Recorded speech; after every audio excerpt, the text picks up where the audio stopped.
Common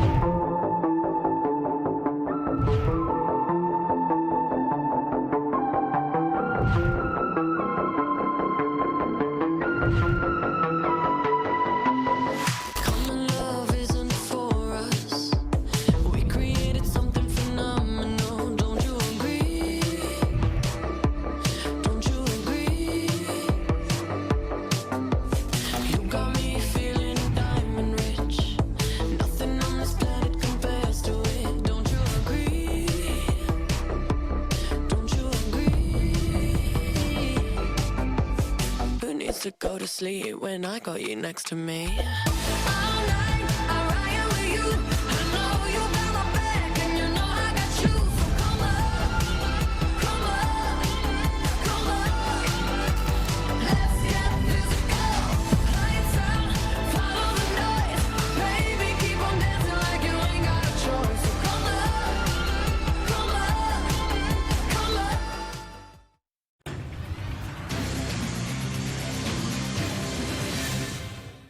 네, 뭐하고 사나 뭐 먹고 사나 고민을 해보는 시간이죠. 유한솔의 오늘 뭐 사니로 이어지겠습니다. 보기만 해도 삶이 나아질 생활 속 경제 이야기 쉽게 풀어볼 텐데요. 변함없이 일타 수강생 박진 아나운서와 함께합니다. 오늘 모신 분 소개를 좀 해주시죠. 네, 내 집 마련이 꿈인 분들, 집을 팔고자 하시는 분들 모두에게 꼭 필요한 부동산 정보 오늘 알아가 보도록 하죠. 박원갑 KB국민은행 부동산 수석 전문위원과 함께하도록 하겠습니다. 어서 오세요. 네, 안녕하십니까. 네, 어서 오세요. 박원갑 위원님 모시고 역시 네. 부동산 이야기를 해보도록 하겠습니다. 9월 7일 이재명 정부의 부동산 종합대책이 발표가 됐습니다. 네. 대규모 공급 계획과 추가 대출 규제를 골자로 하고 있는데 전통적으로 가을 이사철이라고 하죠. 네. 날씨가 선선해진 와중에 내 집 마련 어떻게 준비하면 좋을지 실질적인 얘기하는 시간을 좀 마련해 보도록 하겠습니다. 우선 공급 계획인데 네. 2030년까지 5년간 135만 호. 김윤덕 장관은 매년 1기 신도시급의 공급이 이루어질 거다. 연평균 27만 호로 네. 계산이 됩니다. 위원님이 메가톤급이라고 얘기를 하셨는데 실제로 시장에서 이번 공급 규모 어느 정도로 평가를 하고 있나요? 이제 계획대로 진행이 된다면 그 파장은 크죠. 왜냐하면은 우리나라의 주택 재고수로 따져보면요, 예. 이 135만 가구가 전체의 한 6.8%나 되고, 네. 그것도 수도권에 짓는 거잖아요. 네. 대부분 다 아파트를 짓겠죠. 아파트로 따지보면 한 10.4% 정도가 이제 되는데 아무래도 이게 이제 착공 기준이잖아요. 예. 인허가 기준이 아니라 그렇게 되면은 이제 착공을 한 다음에 한 3개월에서 한 6개월 정도 네. 분양에 들어갑니다. 그렇게 되면은 이제 공급의 체감도랄까요? 네. 이게 좀 높아질 수는 있다. 뭐 이렇게 기대를 지금 하고 있습니다. 실질적인 공급 대책이다라는 말씀이시고 이제 다른 언론을 통해서 네. 이제 소위 영끌이다 네. 공급 계획이 이제 네. 끌어쓸 수 있는 거 다 끌어쓰고 있다 이렇게 얘기도 영끌 하셨는데. 공급이라고 제가 표현을 한번 했어요. 네. 그러니까 135만 호 공급 중에는 말씀대로 이제 민간 참여 공공주택 사업도 포함이 돼 있고 뭐 도심 속의 노후 부지, 유휴 부지 활용한다든지 또 이제 공공택지 재구조화 이런 내용도 포함이 돼 있는데 말씀대로 이제 수도권 쪽에 집중된 계획이에요. 어떤 지역을 좀 주목해서 보시나요? 아무래도 이제 주로 강남 접근성이 높은 곳이거나 아니면 아예 강남인 곳 예. 이쪽이 아무래도 수요자들의 관심이 많더라고요. 당장 강남구에 수서역 주변에 공공 임대주택이 있거든요. 네. 거의 30년 넘었어요. 임대주택이 한 3,899가구니까 거의 4,000가구 가까이 되는 거죠. 예. 요걸 이제 재건축을 해서 일부는 분양, 일부는 이제 임대로 공급하겠다는 거고, 가양동도 한 3,235가구 정도, 요것도 이제 주목이 되고요. 그리고 서초구에 보면은 교육 개발원이 있는데 이미 이전을 했어요, 지방으로. 여기 한 700가구 정도 되고, 그래서 이거 외에도 뭐 도봉구에 뭐 성대 야구장이 한 1,800가구 정도 예. 되거든요. 요 부지도 좀 큰 거고. 근데 강서구청도 보면 이전했어요. 그래서 그 자리도 한 558가구 정도가 되는 것 같아서 예. 이쪽에 아마 사람들이 관심이 이제 몰릴 수밖에 없는 게 일단은 기반 시설이 다 돼 있어요. 그리고 지하철도 뭐 잘 다녀. 예. 그러니까 여러 가지 편의 시설도 잘 돼 있기 때문에 아무래도 뭐 직주 근접 뭐 이런 걸 따져 보면은 어떻게 보면 메리트가 좀 있죠. 네. 이쪽으로 아마 수요자들이 관심을 좀 많이 갖고 있지 않느냐 이렇게 저는 보고 있습니다. 실제적으로 주거 인프라가 제대로 이제 완비가 돼 있는 지역들이기 때문에 실제 공급이 되고 또 이게 현실화가 된다고 하면 말씀대로 이제 실수요자들의 기대가 많이 높을 것으로 예상이 됩니다. 또 눈여겨 볼 부분들은 이제 한국토지주택공사 LH가 기존에 이제 민간 분양하는 방식이 아니라 직접 시행 주체로 나선다는 점인데 그렇죠. 이 점 덕분에 이제 그간 사례와 마찬가지로 공급의 어떤 추진 속도도 좀 기대를 해볼 수 있겠지만 아무래도 가격 면에서 분양가 상한제라든지 뭐 공사비 관련 이야기가 있지 않습니까? 그래서 좀 분양가가 좀 낮아질 수도 있겠다. 실수요자들이 이런 기대도 해볼 수가 있을 것 같아서요. 그렇죠. 민간 주택 건설사보다는 아무래도 이제 공공성에 초점을 맞추다 보니까 네. 분양가의 거품을 뺄 거고요. 말씀하신 것처럼 이제 분양가 상한제가 적용이 되니까 예. 최고 가격제거든요. 그럼 당연히 이제 어떻게 보면 분양가는 좀 낮아지지 않을까 생각이 들고 그리고 이제 어떻게 보면 이게 부도 위험이 없잖아요. 네. 뭐 그래서 뭐 그런 문제들도 좀 걱정을 좀 안 하실 수도 있는 것 예. 같고 근데 이제 품질이 혹시 떨어지는 게 아닌가 네네네. 이거는 이제 뭐 좀 걱정이 되는 부분이긴 하죠. 네. 근데 이제 우리가 이제 흔히 말하면 요새는 이제 아파트가 굉장히 고급화가 되고 있잖아요. 그래서 뭐 특화 설계, 예. 뭐 스카이 라운지도 이렇게 만들고 네네네.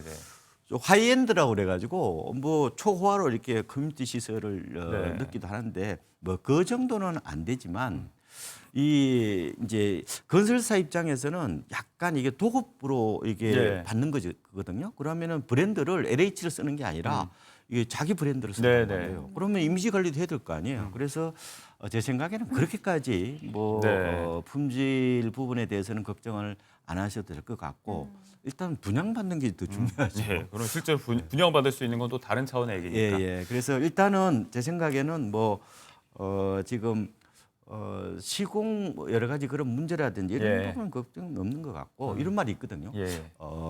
이게 물 좋고 산 좋고 정자 좋은 곳은 없다고 그래요. 네.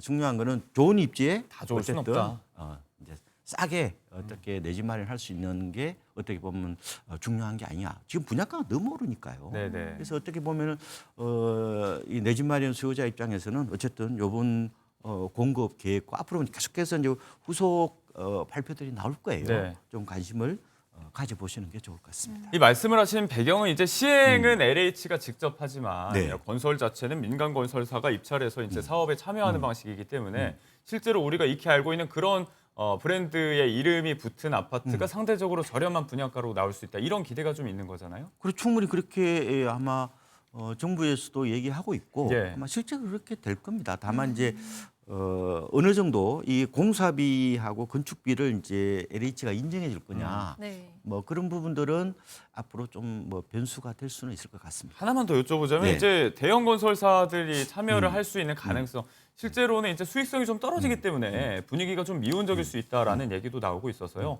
대형 건설사들이 지금 직접 적극적으로 좀 참여를 하겠습니까? 분위기가 어떻습니까? 일단은 뭐 좋은 사업 기회다. 뭐 마다할 이유는 없다. 이렇게 지금 공개적으로 얘기를 하고 있어요. 예. 근데 아무래도 이제 건설 단가가 있잖아요. 그렇죠. 정해놓은. 그래서 이런 대형 건설사보다 중견 건설사들이 좀 적극적으로 수주에 나서지 않을까 이런 네. 생각을 해보고 있습니다. 실제로 신도시 같은 데 가보면은 거의 뭐 대형 건설사 브랜드는 없잖아요. 그래서 아마 신도시에 가보는 거하고 예. 지금 이렇게 새로 이번에 짓는 거하고 보면은 거의 비슷하게 아마 나타나지 않을까 이렇게 보고 있습니다. 네, 이른바 민참 사업, 민간 참여 공공주택 사업에 대해서 이제 일각에서 품고 있는 우려들 몇 가지 정리해서 한번 여쭤봤습니다. 자, 일단 이번 대책은 135만 호의 대규모 공급 개책. 이렇게 공급 물량이 늘어날 수 있다면 지금 대비를 해야 되는 사람들은 실수요자들이겠죠. 청약 네. 통장을 갖고 준비하고 있는 분들이 많이 계실 텐데 어떤 점에 주목해서 대비를 좀 해보면 좋을까요? 그렇죠. 저는 처음에는 이게 LH가 지으면은 임대만 짓는 게 아닌가라고 걱정을 했는데 예. 공개적으로 그 보니까 보도자료도 나와 있더라고요. 네네. 분양하고 임대를 같이 넣겠다, 혼합형으로 짓겠다고 네. 분명히 밝혔어요. 그러면은 이제 내 집 갖고 싶은 사람들 있잖아요. 이런 분들은 한번 청약 통장을 재정비할 필요가 있다 이런 생각이 드는데요. 네. 결국 이제 당첨 확률을 높이는 거죠. 근데 지금 공공 분양에 대한 어떤 그런 당첨 기준을 보면요. 네. 기본적으로 무주택은 3년은 있어야 돼요. 음. 근데 이제 무주택이 언제부터냐? 30세부터 따집니다. 예. 그러니까 결혼을 하게 되면은 그때부터 따지고요. 만약에 26살에 결혼했다 그러면 그때부터 무주택으로 이제 간주한다고 보시면 되는데 보통 이제 그 기준이요 40제곱미터 이제 전용 면적인데 그러면 아마 평형으로 따지면 한 17평형 정도 될 겁니다. 예. 그 이상으로 내가 만약에 당첨받고 싶다고 그러면은 청약 불입 금액을 최대한 넣어야 되는 거예요. 불입 금액으로 네. 이제 돈이 좀 당첨자를 많이 가리기 들어가 때문에. 있어야겠네요. 근데 만약에 40제곱미터 이하다. 그런 이제 불입 횟수가 중요한 거예요. 그래서 아무래도 좀 신혼 살림을 하더라도 한 흔히 말하면 한 20평 아니면 한 25평 정도 돼야 되잖아요. 그러면은 지금 이제 불입 한도가 25만 원으로 늘어났잖아요. 그래서 지금이라도 25만 원씩 좀 꼬박꼬박 네. 넣는 게 아마 청약 당첨 어떻게 보면 확률을 좀 높이는 방법이 아닌가 이렇게 보고 있습니다. 지금부터라도 불입 금액을 좀 높여보자. 네. 네. 이번 대책을 보면 청년 대학생, 사회 초년생 등 1인 가구를 위한 이런 특별한 대책이 대거 네. 포함이 되어 있습니다. 그런데 정부가 이 전세 대출 규제도 대출 조이기도 시행을 하고 있고요.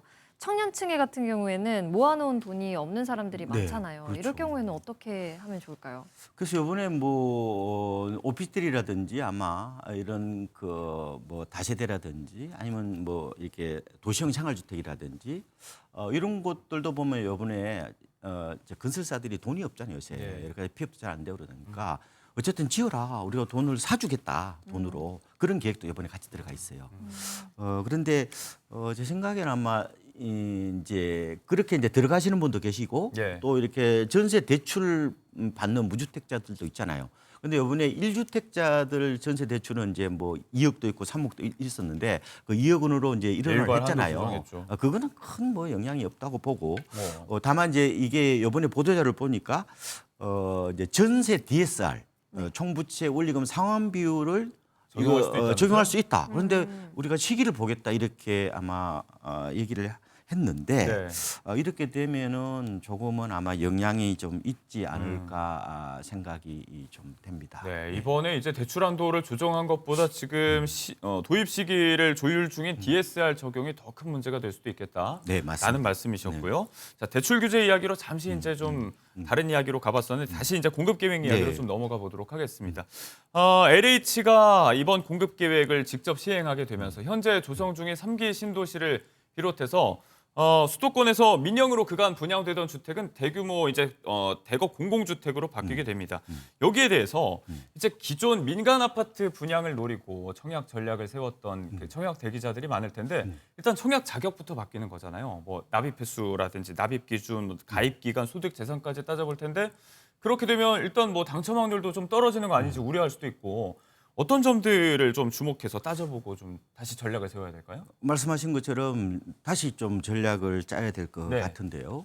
지금 공공 분양이죠. 흔히 말하면 이제 LH가 시행자니까 결국은 이제 공공 분양이 되는 건데 이거는 청약 예금이나 부금 가입자들은 이렇게 도전을 할 수가 없어요. 네. 결국은 옛날에 청약 저축이나 네. 아니, 만능 통장이라고 그래서 종합 아마 저축 통장은 이제 쓸 수가 있다 이렇게 보면 됩니다. 예.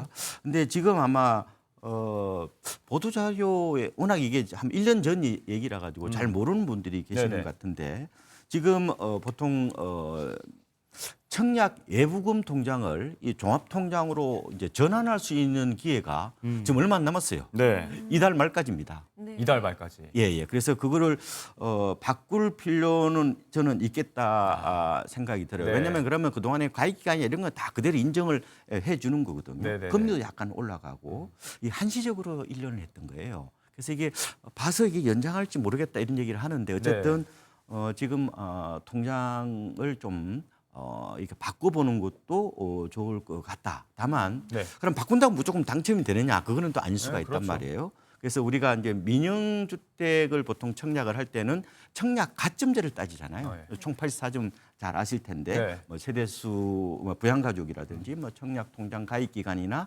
아니면은 뭐 이런 그 무주택 기간 이런 걸 다 예. 따진단 말이에요. 따지는데 제가 봤을 때는 통장 가입 기간이나 무주택 기간은 어차피 뭐 그거는 큰 변화가 없을 거잖아요.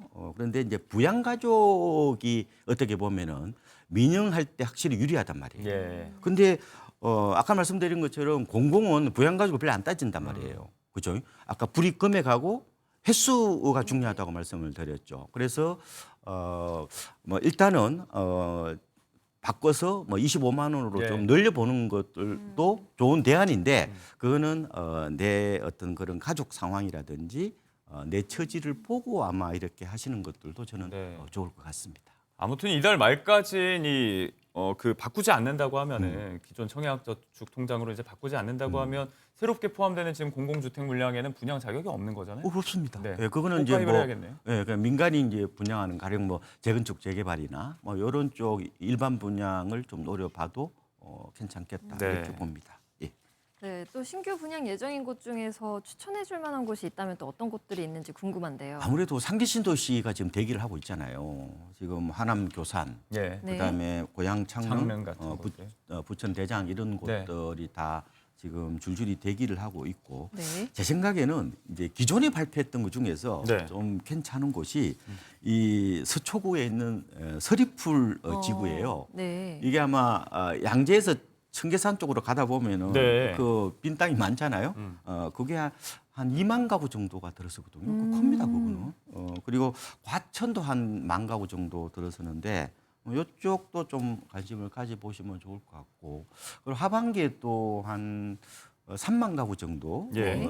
신규 공공택지를 또 지정을 한다고 그래요. 뭐 그쪽도 저는 괜찮을 것 같다. 이렇게 좀 생각을 해보고 있습니다.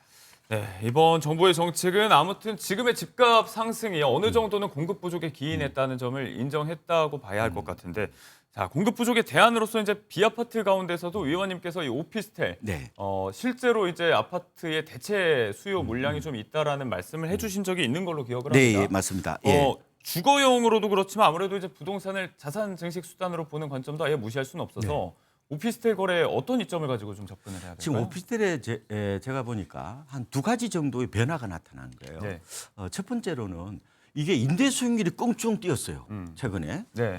보니까 한국부동산원 조사를 보니까요. 전국에 지금 오피스텔 임대 수익률이 5.6% 정도가 됩니다.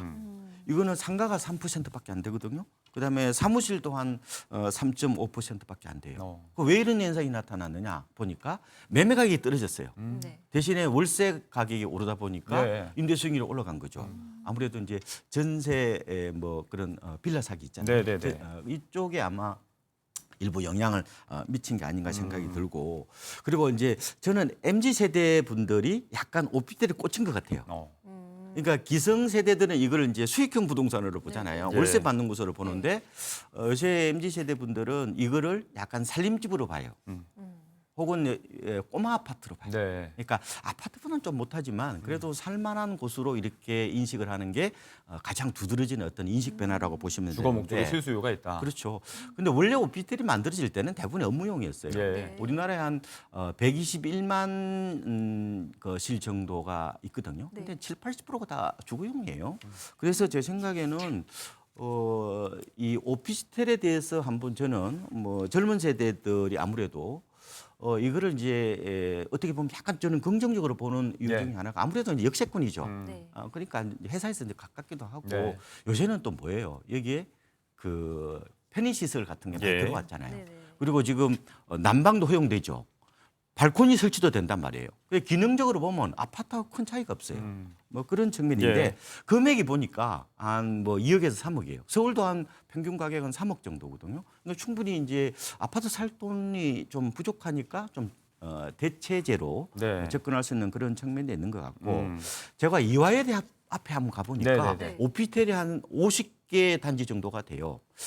이게 이제 여성분들이 갖고 있는 안전에 대한 어떻게 보면 굉장히 그 인식들이 있잖아요. 예. 이걸 이제 저는 가성비 문화라고 얘기합니다. 가성비가 아니고. 그러니까 안전하면은 뭐예요? 돈을 좀 더 주겠다는 네네. 거죠. 그러니까 원룸보다는 임대료가 좀 비싸잖아요. 네. 그래서 이게 이제 문만 잠그면은 모든 위해로부터 네. 어떻게 보면 내 자신이 보호된다는 어떤 콘크리트 캐슬에 대한 어떤 그런 인식들도 네. 어떻게 보면 오피스텔에 대한 인식이 좀 달라진다. 뭐 그래서 저는 개인적으로 이번에 오피스텔 대책도 일부 들어 있는데 네. 매매할 때도 좀 보면은 취득세 같은 거 약간 좀 낮춰서 네. 좀 접근할 수 있도록 그렇게 했으면 좋을 것 같습니다. 네, 대규모 공급 대책을 골자로 하는 이번 97 종합 대책과 더불어서 이제 공급 부족의 대안으로서 오피스텔에 대한 이야기까지 박원갑 위원님께 들어봤습니다. 오늘 좋은 시간 감사합니다. 네.